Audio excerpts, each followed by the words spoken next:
Hi, I'm Kevin with Fountain Pen Revolution, and one of my favorite things about running FPR is getting to help new people get into fountain pens. So we try to make videos to teach tips and tricks and welcome questions by email or on Facebook.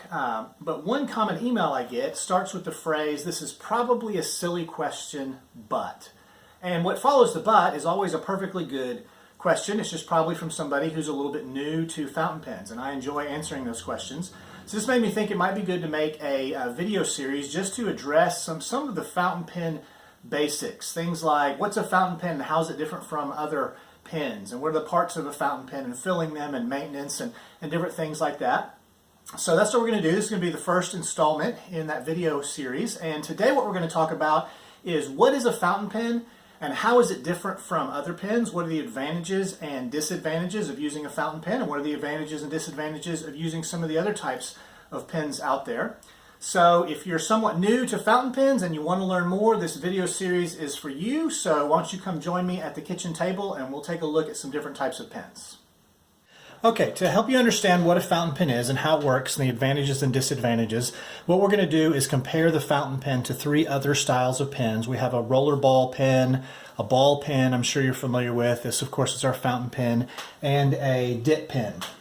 There's other types of pens out there, but we're going to stick with the basics here. And we'll start off with the dip pen, as the name suggests. What you did with the dip pen back in the day, this is actually my grandmother's old set, so it's sort of family heirloom. I'm not going to actually ink it, but you would take the pen, and this tipping here is called a nib, and you would take the nib and you would dip it into the ink in an inkwell, something like this, and you'd begin to write. Well, the obvious disadvantage here is there's no continuous ink supply. All you have is the ink that is on this nib, and so you're going to run out of ink quickly. That's all I'm going to say about the inkwell and the dip pen, is because that explains the reason for the invention of the fountain pen. The goal of the fountain pen was to find a way to get a continuous ink supply, and I'm going to use a demonstrator pen here so you can sort of see the ink inside the barrel there.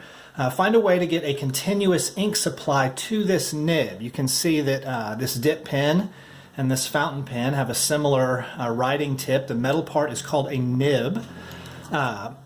What you need to understand about a fountain pen is it is essentially a controlled leak.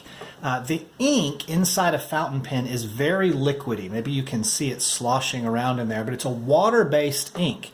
Therefore, it is very free-flowing. And what a fountain pen is essentially controlling the leak of that ink out of the pen. What's going on here is you have this metal part called the nib, you have this plastic or ebonite part called the feed, and these two parts are pressed together very tightly, except for a small channel that runs down the top side of the feed right underneath the bottom of this nib. And what that channel, that feed channel is designed to do is to allow the pen to leak just the right amount of ink out to continue writing, and you have that continuous ink supply. So what are the advantages there? Well, the advantages are, since it's essentially a leak, it requires basically no pressure at all to write with a fountain pen.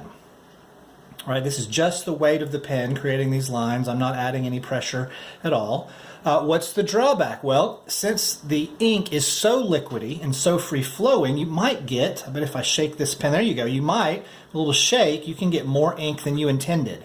I want you to take a look at that ink and just see how watery and free-flowing it is. That provides sort of your advantages and disadvantages there. All right, let's set that aside for a moment, and we're going to come back to it. Next, let's talk about the ballpoint pen. We are all familiar with these. The major differences are the ballpoint pen is filled with a much thicker ink. I'm going to see if I can cut this open and get to the ink and let a little bit of it come out here onto the page. It might even be difficult to do because it's so thick it's difficult to get it to come out. Ah, there you go. All right, you see this ink, it's almost greasy. Certainly not watery like the other ink, otherwise it would be dripping right out of this refill. And this greasy ink is inside this filler, and on the other end is a ball. Now that ball is trapped inside here with ink on one side and the paper on the other, and what happens is, get this out of the way, what happens is as you drag the pen across the page, the ball rolls and picks up ink from one side and puts it down on the paper on the other side. what are the advantages and disadvantages compared to a fountain pen? Well, this is a lot less volatile. You can leave this in your hot car or throw it in the bottom of a bag or whatever. Ink is not going to leak. It's also less expensive in general. These are pretty darn cheap pens. This is your basic Bic ballpoint pen. What are the disadvantages? Well, you have to put a lot more pressure on a ballpoint pen to write than a fountain pen. So if you're going to be writing a lot or for a long time, far more comfortable to use a fountain pen than a ballpoint pen because you have to put enough pressure to rotate that ball. Another disadvantage is you don't get quite as crisp and elegant a line out of the ballpoint pen as you do the fountain pen because the ink is thicker. It doesn't lay down as crisp a line as you will get out of a fountain pen. I don't know if you can tell in the video, but you're not going to have any skipping or anything like that, and as the fountain pen ink is laid down like you do with a ballpoint pen. All right, now this moves us on to the third type we're going to talk about, a rollerball or a gel pen. Now I like to carry this type of pen in my pocket, and I'll talk about that in a minute, my pants pocket. This is a Parker Jotter pen, but what I like to use inside them is a rollerball or a gel insert. Now let's talk about this one for a minute. There's some ways in which it's similar to a ballpoint pen, and there's some ways in which it's similar to a fountain pen. The rollerball or gel pen still has a ball tipping on the end, so it's still rotating that ball to put the ink down, but the ink is far more free-flowing than on a ballpoint pen. We'll do the same thing, and we'll cut open this reservoir here, and you see it's not the same as a fountain pen for sure, so it's not as liquidy as a fountain pen, but if we can get some of this to come out, there we go. You can see that's a lot easier to move around on the paper than this ballpoint pen ink was. So it's something in between, a little thinner than fountain pen ink, a little thicker, thicker than fountain pen ink, thinner than ballpoint pen ink. What are the advantages and disadvantages there? Well, since the ink is thinner, it will lay down a little more elegant line than the ballpoint pen, not quite as much so as the fountain pen. Also requires a little less pressure since the ink is thinner. What are the drawbacks? Well, you don't get, you have to write with a little more pressure than you do with the ball pen. With the fountain pen. It's going to be a little more expensive than the ball pen.